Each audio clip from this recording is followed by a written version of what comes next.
और सारा पट्टी मोते से राजनाथ सिंह मोते से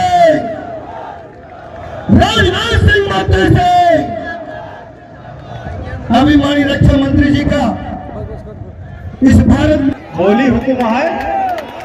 एक गांव ताली बजाए के रक्षा मंत्री जी का स्वागत करा, जो ने रक्षा मंत्री जी जाने की पट्टी में आया। बहुत धीरे ताली है, कब खाए हुए ना है कहा हमारे देश के यशस्वी रक्षा मंत्री जिंदाबाद जिंदाबाद, राजनाथ सिंह जिंदाबाद जिंदाबाद, भारत माता की जय श्री राम, जय श्री राम। माननीय रक्षा मंत्री जी, बोलिए भारत माता की। वाह, पट्टी विधानसभा क्षेत्र की आवाज बराबर बुलंद रहती है।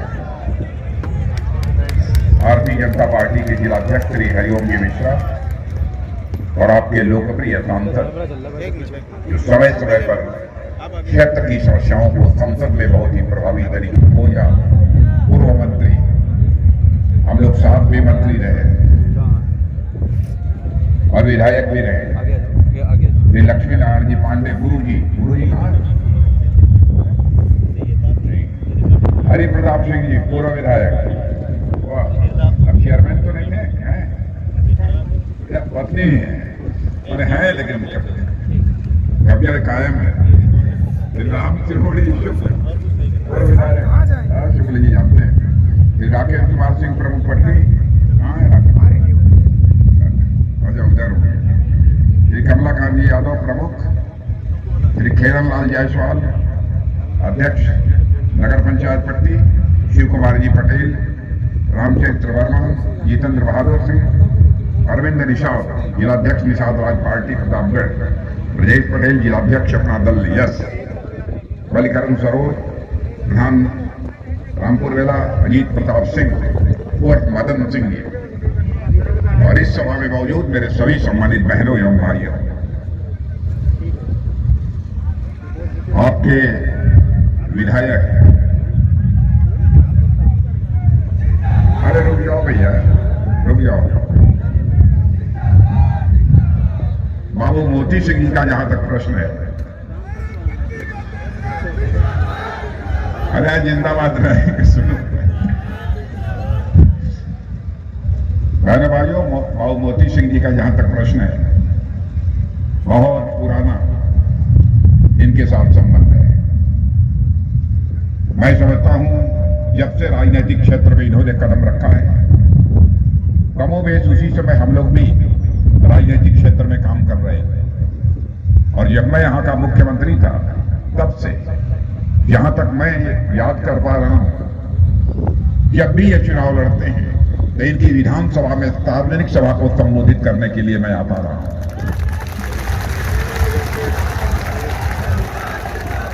और ऊपर वाले की अहम कृपा और आप सबका आशीर्वाद जब जब आया हूं, मोती सिंह जी को आप लोगों ने भारी मतों से विजय दिलाकर जो है उत्तर प्रदेश की विधानसभा में भेजा। यह मेरे कारण संभव नहीं हुआ है, संभव यदि हुआ है तो आप सबकी शुभकामनाओं के कारण, आप सबके आशीर्वाद के कारण। और जब भी मैं पट्टी आया सार्वजनिक सभाओं में, बहुत ही गर्मजोशी के साथ आप लोगों ने मेरा भी स्वागत किया है। और मैं मानता हूं भारत की परंपरा है और शिष्टाचार का तकाजा भी है। स्वागत, अभिनंदन और सलाम दुआ कभी एक तरफा नहीं होना चाहिए। इसलिए मैं भी अपनी तरफ से शीश झुकाकर आप सभी बहनों भाइयों का हार्दिक अभिनंदन करता हूं, आप सभी का स्वागत करता हूं।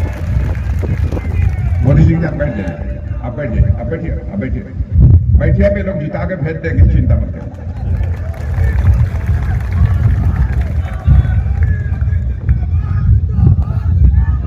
मैडम भाइयों, आप सबके आशीर्वाद से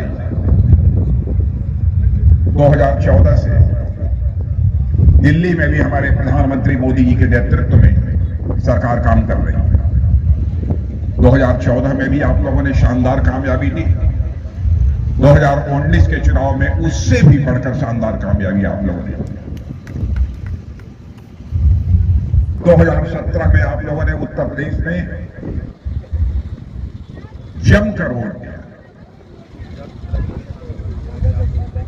और भारतीय जनता पार्टी को ऐसी कामयाबी हासिल हुई, यहां तक मैं याद कर पा रहा हूं, ऐसी कामयाबी इसके पहले कभी नहीं हासिल हुई।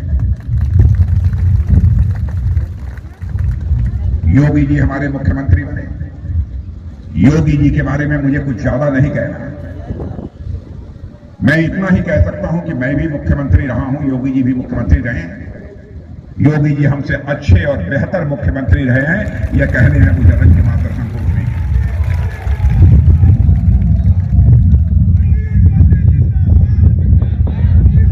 कानून और व्यवस्था के मोर्चे पर किस तरीके से उन्होंने कामयाबी हासिल की है, मेरे भाइयों, सारे देश में उसकी सराहना हो रही है।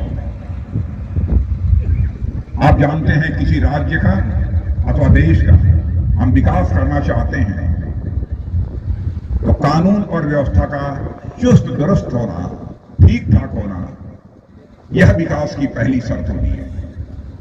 और इस विकास की पहली शर्त को पूरा करने में योगी आदित्यनाथ जी ने कामयाबी हासिल किया। कैसे किया है,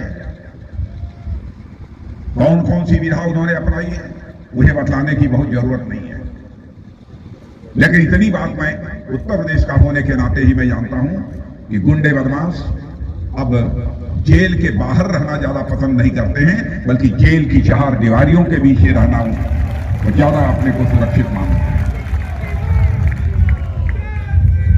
और बुलडोजर की चर्चा तो मैंने पहले कभी सुनी नहीं। बुलडोजर तो सड़कों पर चलते हुए हमने देखा था। और मैंने कहा योगी जी को कि बुलडोजर कम पड़ रहा हो तो अगली बार कुछ ज्यादा बुलडोजर खरीद लेना।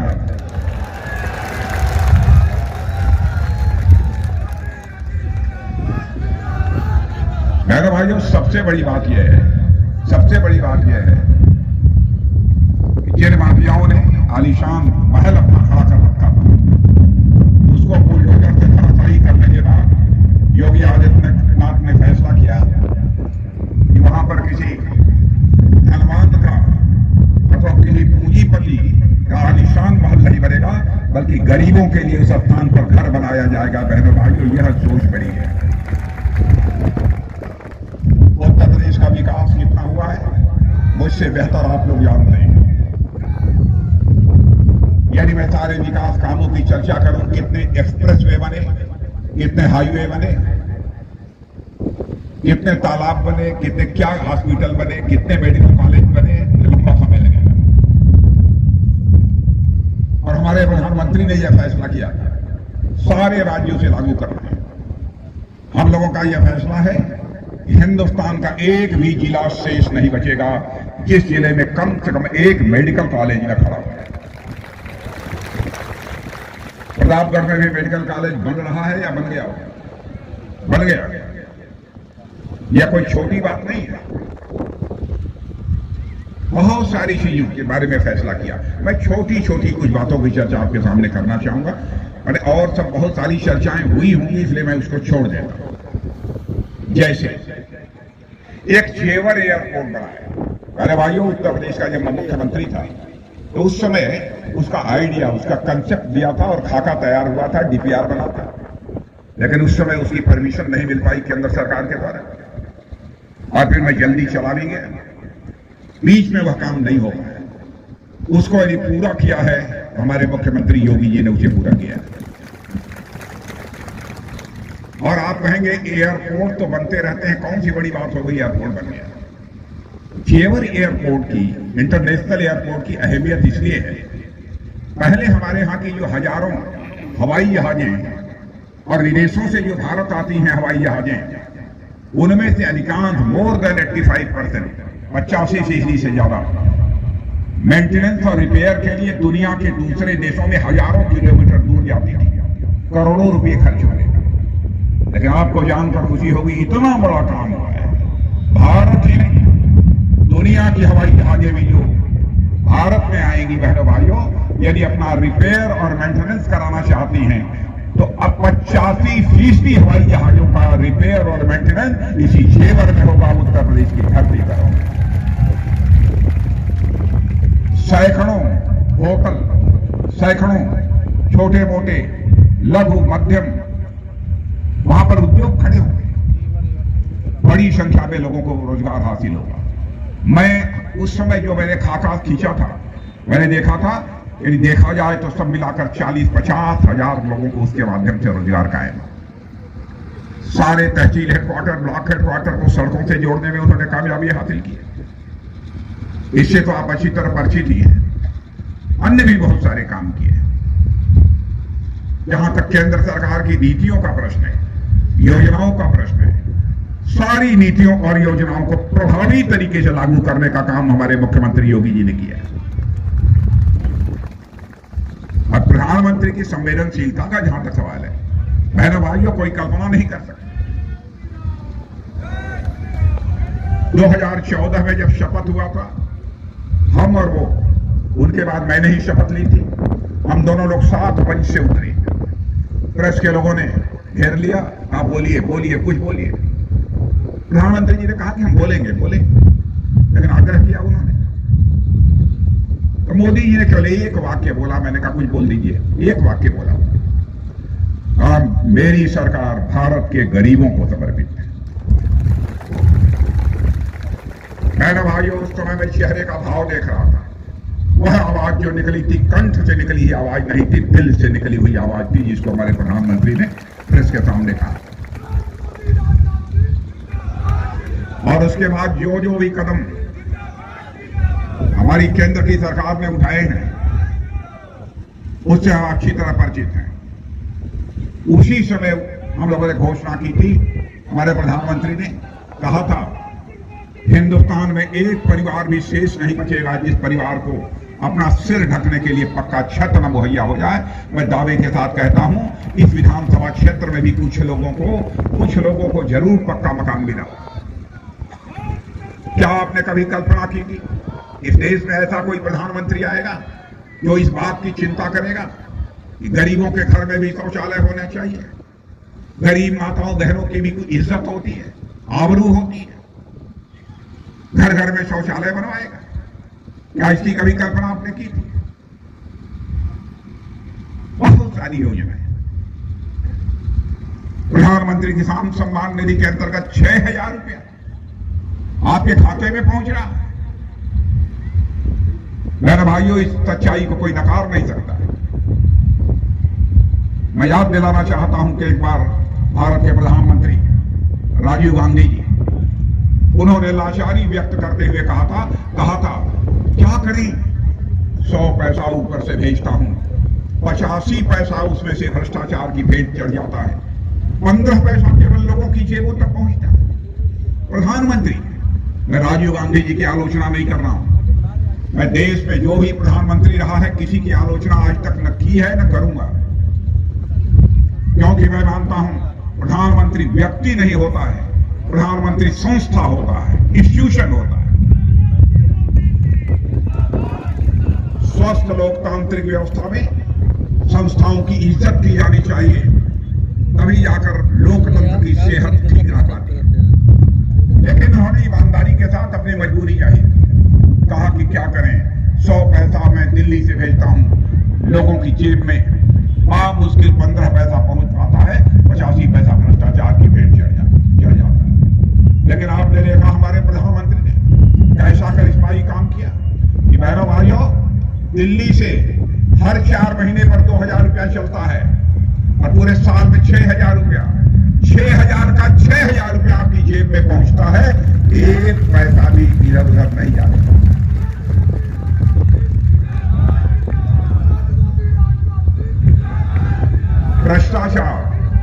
भ्रष्टाचार केवल भाषण देकर नहीं समाप्त किया जा सकता। भ्रष्टाचार पर ही समाप्त होना है बहनों भाइयों, तो हमको व्यवस्था में परिवर्तन लाना होगा, सिस्टम में बदलाव लाकर ही भ्रष्टाचार पर अंकुश लगाया जा सकता। और यह काम करना उन्होंने प्रारंभ किया। क्या कभी किसी ने कल्पना की थी ऐसी भी हुकूमत आएगी जिन लोगों के घर में नल नहीं है, जिस परिवार की माताएं बहनें कुएं पर जाकर, जलाशयों में जाकर, घड़े पर घड़ा भरकर पानी लेकर घरों में वापस लौटती हैं, उनके घर में नल लगेगा। अब यहां लगा है अभी कि नहीं लगा है, लेकिन मैं समझता हूं काम कुछ ना कुछ शुरू हो गया होगा, काम शुरू हो गया होगा। और आश्वस्त रहना मेरे बहने भाई, ऐसे ही मैं कोई वादा नहीं कर रहा हूं। हर घर में एक घर नहीं बचेगा जहां की नल न पहुंच जाए और नल से जल न निकले।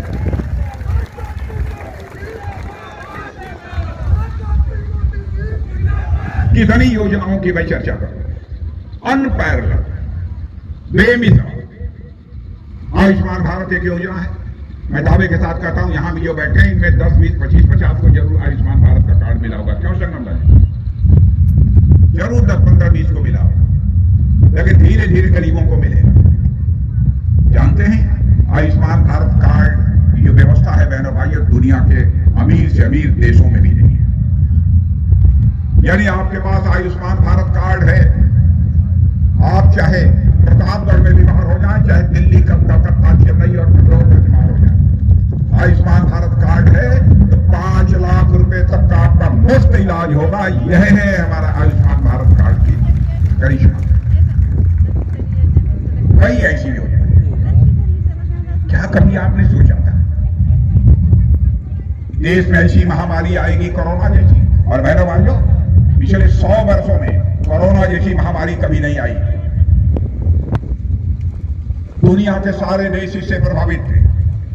सबसे धनवान देश अमेरिका भी प्रभावित था, रूस भी प्रभावित था, ब्रिटेन और फ्रांस भी प्रभावित थे। लेकिन जिस करिश्माई तरीके से हमारे प्रधानमंत्री ने कोरोना पर काबू पाने में कामयाबी हासिल की है बहनों भाइयों, उसकी प्रशंसा केवल भारत में नहीं हो रही है, बल्कि दुनिया के दूसरे देशों में भी उसकी प्रशंसा हो रही है। आज भी America, France, China, Australia corona के संकट से जूझ रहे हैं। लेकिन हम लोगों के यहाँ ऐसे हालात पैदा हो गए, यदि किसी को होता भी होगा, 1-2 दिन बुखार आया, 4, 6, 8 दिन के बाद छुट्टी, ठीक हो जाते। और जिस समय कोरोना हमारे देश में आया था, हमारे यहाँ टीका, वैक्सीन नहीं बनता। आज मैं कह सकता हूं यहां जितने लोग खड़े हैं, शायद ऐसे 10-5 लोग होंगे जिनको टीका नहीं लगा होगा, नहीं सबको टीका लग गया होगा। लगा है कि नहीं लगा है? बहनों भाइयों, दुनिया में किसी देश में यह देखने को आपको नहीं मिलेगा। अमेरिका 25-27 करोड़ का देश, वहां नहीं मिलेगा। 165 करोड़ लोगों को, और एक बार नहीं, कई लोगों को 2-2 टीके लग गए। यह कोई छोटी बात नहीं है। आपको जानकर आश्चर्य होगा, हम लोग उस समय बहुत चिंतित थे, और मैं देखता था मोदी जी की चिंता। मोदी जी भी कहते थे, राजनाथ जी वैक्सीन नहीं है, विदेशों से करना होगा, कैसे होगा? हम 2-4 मंत्रियों की बैठक बुलाते थे, चर्चा करते थे, अधिकारियों से बात करते थे। लेकिन करिश्माई काम किया है आपके प्रधानमंत्री ने, मेरे बहन, करिश्माई काम किया।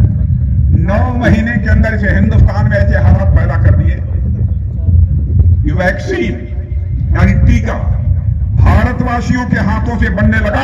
और केवल वह भारतवासियों को नहीं लगाया गया, बल्कि हम वैक्सीन को दुनिया के दूसरे देशों में भी एक्सपोर्ट करने लगे बहनों भाइयों। ऐसी हालत भारत में पैदा हो।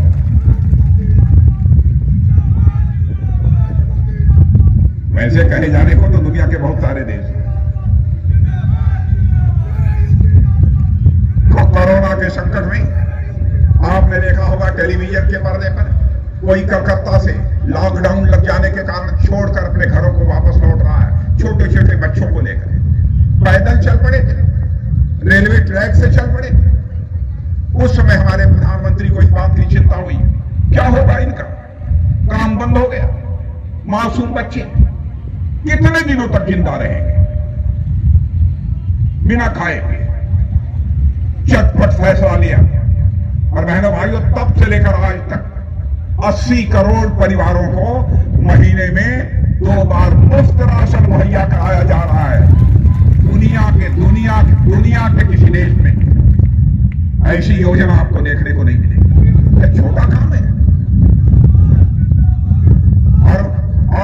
और मैं जानता हूं, और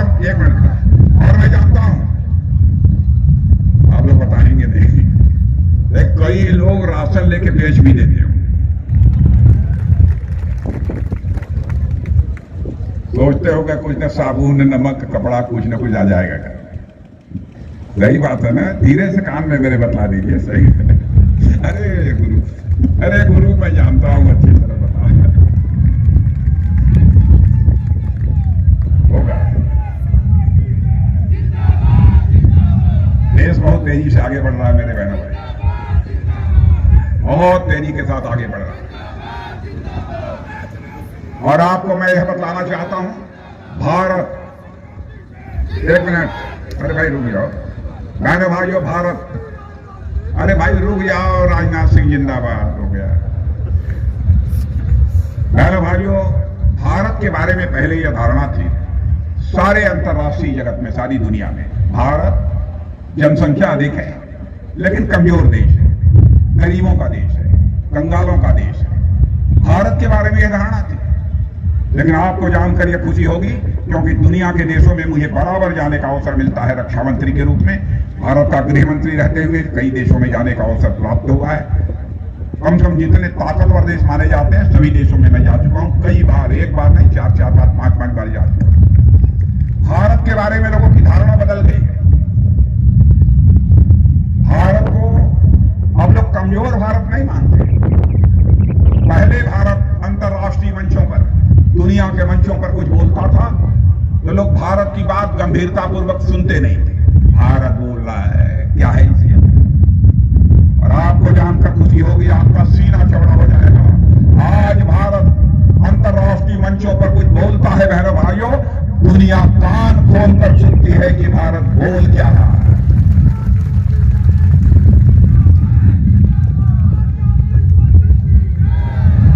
केवल धन दौलत से ही ताकत नहीं बनती है, बाजुओं में भी ताकत होनी चाहिए। धन दौलत से ही केवल व्यक्ति बलवान नहीं बनता है, बाजुओं में भी ताकत चाहिए। बहनों भाइयों, भारत माता के बाजुओं में भी ताकत है, आ गई है।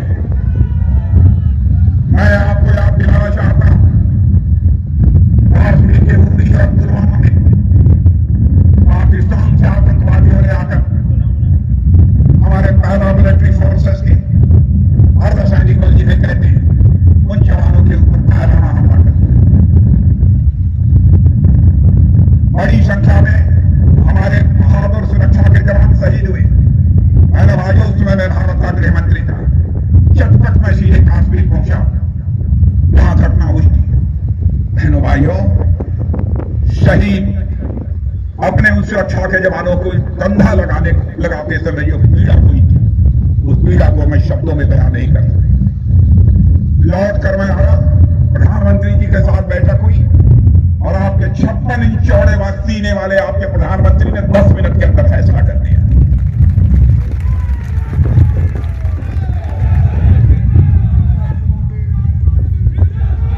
और उसके बाद हमारे बहादुर सेना के जवानों ने पाकिस्तान की धरती पर जाकर सर्जिकल स्ट्राइक और एयर स्ट्राइक करके आतंकवादी ठिकानों का सफाया करने में कामयाबी हासिल की। और बहनों भाइयों, सारी दुनिया को यह संदेश चला गया, भारत ताकतवर भारत है। भारत का इतिहास रहा है कि भारत ने दुनिया के किसी देश पर न तो कभी आक्रमण किया है, मगर दुनिया के किसी देश की 1 इंच जमीन पर कभी भारत ने कब्जा किया है। लेकिन इस बार यह संदेश चला गया, भारत को यदि कोई आंख दिखाने की कोशिश करेगा तो भारत बाउंड्री के इस पार भी मार सकता है, और जरूरत पड़ी तो बाउंड्री के उस पार भी जाकर मार सकता है। यह भारत की ताकत है।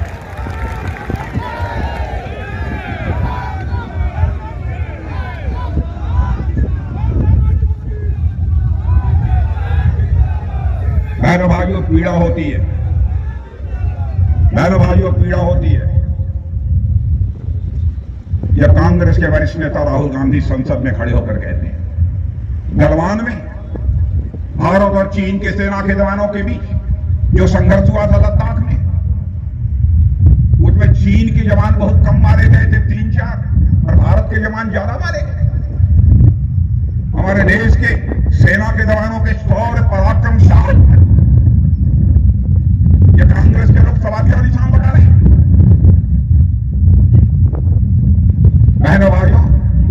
सुरक्षा का सवाल जब खड़ा हो, देश के मान सम्मान स्वाभिमान का प्रश्न खड़ा हो, सारे राजनीतिक दलों को अपने राजनीतिक मतभेदों को भुलाकर एकजुट खड़ा होना चाहिए और उसका मुकाबला करना चाहिए।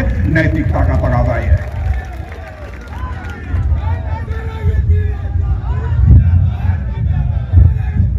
यह कोई तरीका नहीं है संसद में खड़े होकर और देश की सेना के जवानों के मनोबल को तोड़ने की कोशिश कर रहे हैं, उनके शौर्य पराक्रम और साहस पर सवालिया निशान लगा रहे हैं। लेकिन भाई उसी के एक दिन के बाद ऑस्ट्रेलिया के एक अखबार जिसका नाम क्लैक्सॉन है, उसमें वहां के खोजी पत्रकार जो खोजबीन करते हैं दुनिया के दूसरे देशों में जाकर भी, और खोजबीन करने के बाद ऑस्ट्रेलिया के अखबार क्लैक्सॉन ने लिखा भारत और चीन के बीच जो गलवान घाटी में संघर्ष हुआ था उसमें चीन के 38 से लेकर 50 लोग मारे गए थे। बहनों भाइयों, उन्होंने लिखा। कांग्रेस के दोस्तों से पूछो आप कि आपके नेता ने क्यों कहा, इतनी गलत बात क्यों बोली। देश का रक्षा मंत्री होने के बावजूद बहने भाइयों मैंने कभी यह खुलासा नहीं किया कि कितने मारे गए चीन। कुछ हमारी कूटनीतिक मजबूरियां भी होती, कुछ बातें नहीं बोली जाती है, दुनिया के अन्य देशों को भी क्या संदेश जाएगा। लेकिन उन्होंने चटपट बोल दिया, रजमातुल संकोच नहीं किया। और एक बात और कह दी, जब से मोदी जी आए हैं चीन और पाकिस्तान की दोस्ती बढ़ गई। क्षमा करें हमारे कांग्रेस के दोस्त, समाजवादी पार्टी के दोस्त, है ना भाइयों, जिस समय कश्मीर की सक्सगाम घाटी पाकिस्तान ने चीन के हवाले की थी, उस समय भारत का प्रधानमंत्री कोई था तो पंडित जवाहरलाल जी नेहरू थे। और जिस समय पाक अधिकृत कश्मीर में पाकिस्तान और चाइना की मिली भगत से काराकोरम हाईवे बना था, उस समय भी भारत की प्रधानमंत्री श्रीमती इंदिरा गांधी थी, मोदी जी नहीं थे।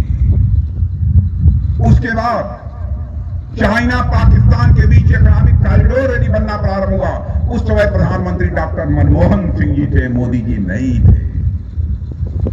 राहुल गांधी, आपको प्राचीन भारत के इतिहास की जानकारी नहीं हो सकती, मैं जानता हूं, लेकिन कम से कम आजाद भारत के इतिहास की तो आपको जानकारी होनी चाहिए। और आपने उल्टे ही प्रधानमंत्री के ऊपर आरोप मत किया, है ना भाइयों। उसमें जवाहरलाल जी हो, इंदिरा जी हो, डॉक्टर मनमोहन सिंह हो, किसी पर मैं आरोप नहीं लगा रहा, तथ्य आपके सामने रख रहा हूं। हकीकत क्या है, इन लोगों के द्वारा अनाप से जो मन आता है तो आरोप चस्पा कर दिए जाते हैं। बहन भाइयों, भारत का मस्तक किसी भी सूरत पर झुकने पाएगा, नहीं झुकने पाएगा। और मैं आपको यकीन दिलाता हूं, सुन लीजिए कान खोलकर, कोई कह सकता है फला देश बड़ा ताकतवर है, होगा, चाहे हमें जो भी कीमत चुकानी पड़े, भारत माता का मस्तक झुकने नहीं देंगे।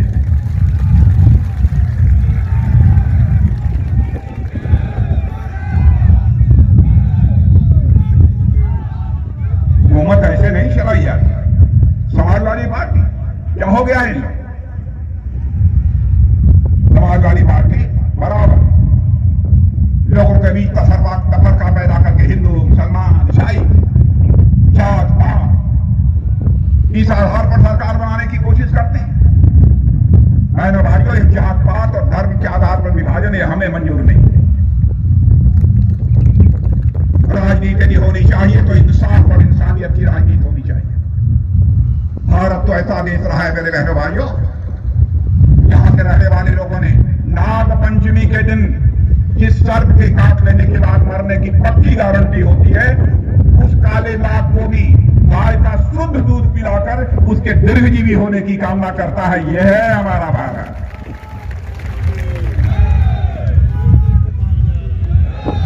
लेकिन बहनों भाइयों, जिसको हम दूध पिलाते हैं यदि वह काटेगा तो मारने में भी हम रंच मात्र संकोच नहीं करेंगे।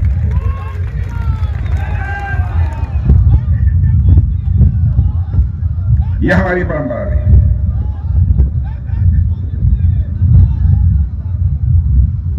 अजीबोगरीब हालात इन लोगों ने पैदा कर दी। तुष्टीकरण की राजनीति करती है समाजवादी पार्टी। कहने को यह समाजवादी है, समाजवादी ने छू तक नहीं गया। सच्चा समाजवादी वो होता है बहनों भाइयों, जो कि जनता को भय और भूख दोनों से निजात दिला सके, दोनों से छुटकारा दिला सके, वही सच्चा समाजवादी है। और मैं कहना चाहता हूं, भारत में सच्चा समाजवादी हमारा है कोई प्रधानमंत्री नरेंद्र मोदी हमारे सच्चे समाजवादी, राष्ट्रवादी भी हैं, समाजवादी। ये लोग समाजवाद का ढोंग रचते हैं। मैं अन्य कोई आरोप किसी के ऊपर नहीं लगाना चाहता हूं, मेरे स्वभाव में नहीं रहा है, मैं किसी पर इधर उधर के आरोप नहीं लगाता। गुंडे बदमाशों का क्यों बोलबाला हो जाता है इन लोगों की हुकूमत, क्यों हौसले बुलंद हो जाते हैं, क्यों दहशत का माहौल होता है। अब है किसी मां के लाल की हिम्मत लेकर तमंचा चल ले तो देखे कितना किस मां ने दूध पिलाया।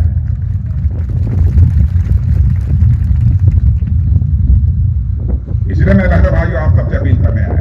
ये कहते हैं, हम कहते हैं कि दंगे की चोट पर सरकार बनाएंगे, और ये कहते हैं दंगे की चोट पर सरकार बनाएंगे। क्या तमाशा है? क्या होता है तब इन लोगों के हुकूमत में क्यों दंगे होते? क्या कारण है कि हमारे शासनकाल में दंगे नहीं होते? क्योंकि इंसाफ की राजनीति करते, न्याय की राजनीति करते। अंग्रेजी में कहावत है, justice for appeasement of none. न्याय सभी को, तुष्टिकरण किसी का नहीं होना चाहिए। यह हमारी सोच है। अब महंगाई को लेकर जनता को गुमराह करने की कोशिश की जा रही है।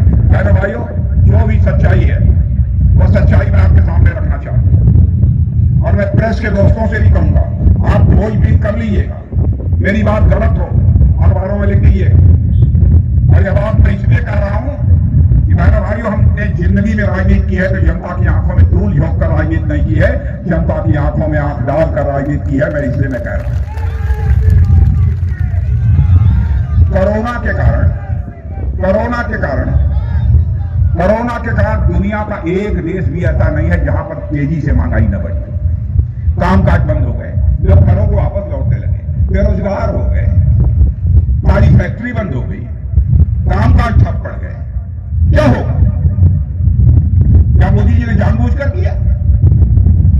लेकिन आपको जानकर खुशी होगी, मोदी जी ने जिस प्रभावी तरीके से इसको रोकने में कामयाबी हासिल की है बहनों भाइयों, अमेरिका में इस समय ऐसी महंगाई है जो पिछले 40 वर्षों में कभी ऐसी महंगाई अमेरिका में रही ही नहीं। और कांग्रेस के दोस्तों को बताना चाहता हूं, आप लोगों की हुकूमत में कोई न प्राकृतिक आपदा थी, न कोई संकट था। उस समय आपकी हुकूमत में 12%, 12.5% तक महंगाई बढ़ी थी, रेट ऑफ इन्फ्लेशन। और इस समय तो लगभग 6% है। इतना बिना कुछ हुए आपकी हुकूमत में 12.5% बढ़ा था। हमारा तो अधिकतम इस संकट के बावजूद, इस आपदा के बावजूद आज तो लगभग 6% के आसपास। और मैं आपको यकीन दिलाना चाहता हूं मेरे भाइयों, 6, 8, 9 महीनों के अंदर ही हालात बदल जाएंगे। महंगाई के मोर्चे पर जो कामयाबी भारत हासिल करेगा, दुनिया नजर उठाकर देखेगी भारत ने करिश्मा कर दिया।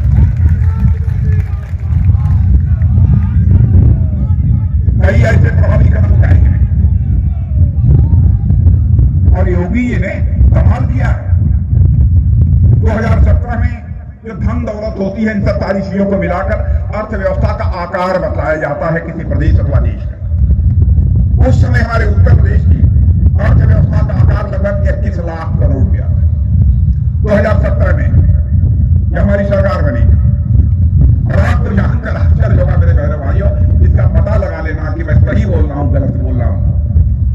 5 साल के अंदर 11 लाख करोड़ से बढ़कर वह 21 लाख करोड़ रुपए से अधिक पहुंचे। मैं पूरी तरह से आश्वस्त हूं, वह दिन दूर नहीं है। हमारे देश की अर्थव्यवस्था का आकार $1 ट्रिलियन होगा, और भारत की अर्थव्यवस्था का आकार $5 ट्रिलियन होगा, $5 ट्रिलियन होगा। भारत भी धीरे धीरे दुनिया का धनवान देश है। इसलिए मैं आप लोगों से कह रहा हूं, मेरे भाइयों, आपका समर्थन भारतीय जनता पार्टी को प्राप्त होना चाहिए। वैसे बराबर देते ही हैं, अपील करने को जरूरत तो है नहीं। बहुत इसीलिए कि सराफत की चर्चा यहां कितनी होती है मैं नहीं जानता। कभी छल्लाते उलाते हैं कि नहीं, मैं तो जानते नहीं। छल्लाते हुए जिनको देखा नहीं मैंने। हाँ है मोती सिंह जी, आप किसी पर नाराज होते हैं कि नहीं करें? भगवान ने आज से 40 साल पहले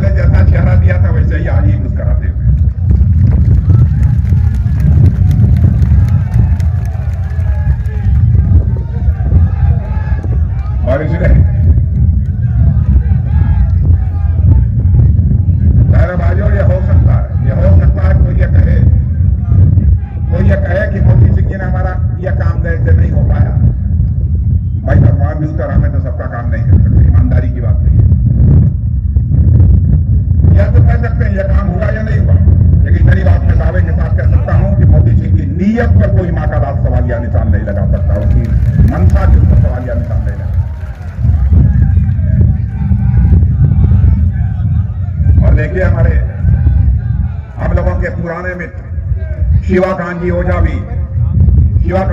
भी आज हम लोगों के साथ खड़े हैं। बहनों भाइयों, हम लोगों की ताकत बढ़ी है शिवाकांत जी के आने से भी। ये भी किसी पर नाराज नहीं होते हैं, लेकिन अब भी मुस्कुरा रहे हैं, बहुत ही अच्छे लोग हैं।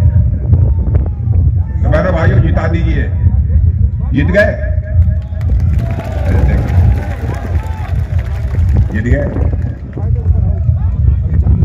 तो चलें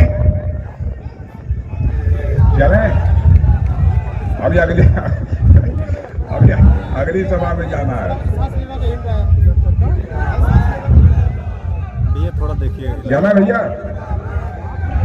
नहीं अरे चलते हैं, फिर बाद में मिलेंगे। कभी ये लोग फिर से बुलाएंगे तो फिर से आएंगे। और बहनों भाइयों, आगे कभी आना चाहूंगा।